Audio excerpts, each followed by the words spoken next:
नमस्कार मुख्यमंत्री साहेब. कर्जमाफीचा निर्णय घेतला त्याबद्दल अभिनंदन. पण ही कर्जमाफी 5 वर्षा अगोदर बोललेली होती.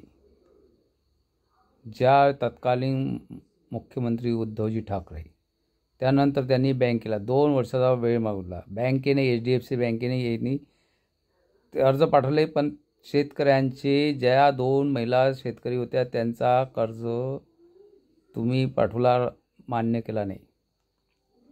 तुम्ही म्हणजे सरकारच्या GR अनुसार 3.5 लाखाचे कर्ज 2 व्यक्ती मिळून महिला गट त्यांची वेगवेगळी शेती असताना मान्य झाला नाही. का झाला नाही? एकाच दिली, दुसऱ्याच का नाही. 3.5 म्हणजे 2 लाखाच्या आत एका व्यक्तीत झाले होते. मग ही जी बाब सरकारच्या निर्देशास आणण्याकरता बँकेनी वेळ घालवला. त्यानंतर बँकेने वेगवेगळ्या नोटिसा पाठवल्या. नाव स्पष्ट घेतो, कारण ज्या व्यक्तीने घेतलं आहे त्या व्यक्तीचं आहे. मग सरकारचा GR काढल्यानंतर मग जिल्हाधिकाऱ्याला गेलं पत्र. जिल्हाधिकाऱ्यांनी सहकार विभाग अमरावतीला पाठवला. अमरावतीला तिथून तिथे काही 1-2 वर्ष वेळ घालवला. त्याच्यानंतर वरुड येथील सहकार विभागाला दिलं. त्यांनी तुम्ही पात्र नाही, नंतर 5 वर्षानंतर उत्तर दिलं. कसं पात्र नाही? कोणत्या कारणास्तव पात्र नाही?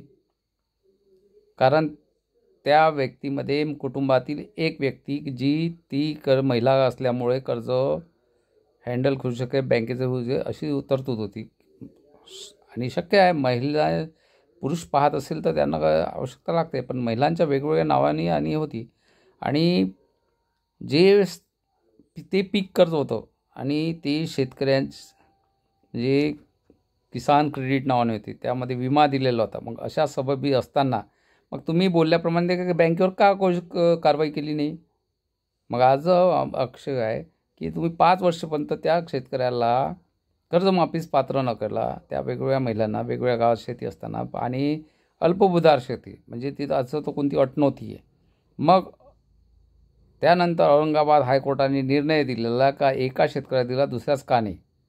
मग ही जी महात्मा फुले कर्जमाफी योजनेमध्ये पात्र असणाऱ्या शेतकऱ्यांना तुम्ही का दिली नाही? त्यांनी 5 वर्षांनी कर्ज आणलं आहे, कारण त्याला तर पर्याय नाही ना. बँकिंग प्रणाली तुम्ही काय करणार? त्यांनी 2 पिढ्याचे सोनं विकले, कारण 2 महिला वेगवेगळे त्यांचे जो सोनं असेल ते विकावंच लागेल. मग अशा रीतीने कर्जमाफी झाली. मग त्याची भरपाई तुम्ही कशी करणार? आणि आता त्यामध्ये उशीर करणार. तुम्हाला इलेक्शनमध्ये नगर परिषदमध्ये फंड आला, कुठून आला? सिमेंट रोड झाले, कुठून आला?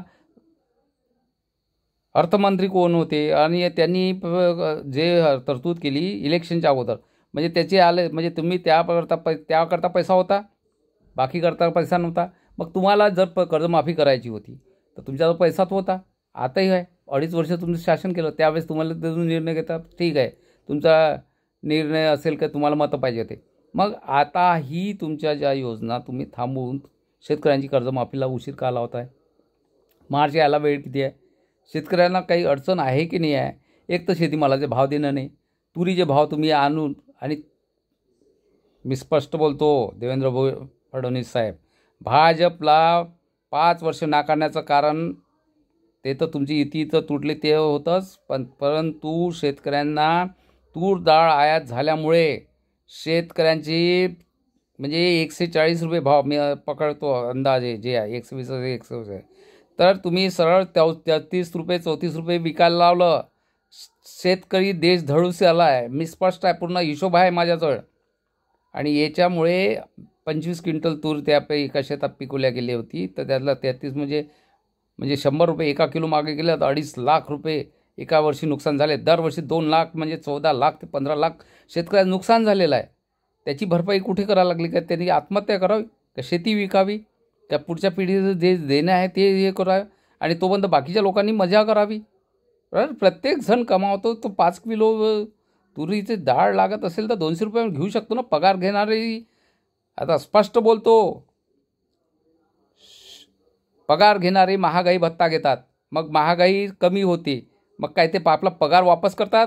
7वं वेतन आयोग गेलं, 8वं वेतन आयोग गेलो. तुम्हाला या रीतीने पैसा घेता येतो, परंतु शेतकऱ्याला देता येत नाही. प्रत्येक आता मजुरी जी होती ₹35 20 वर्ष अगोदर तेलाचे भाव त्यावेळेस ₹35 होते. जशी मजुरी वाढली ₹70 झाली.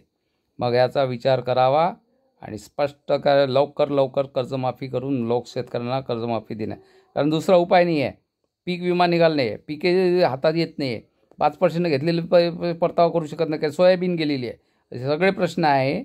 त्यातून मध्यमार्ग आहे आणि या बाबतीत कोणी नागरिकांनी एकत्र यावे.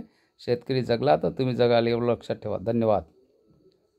केव्हा करता कर्जमाफी तेवढं सांगा.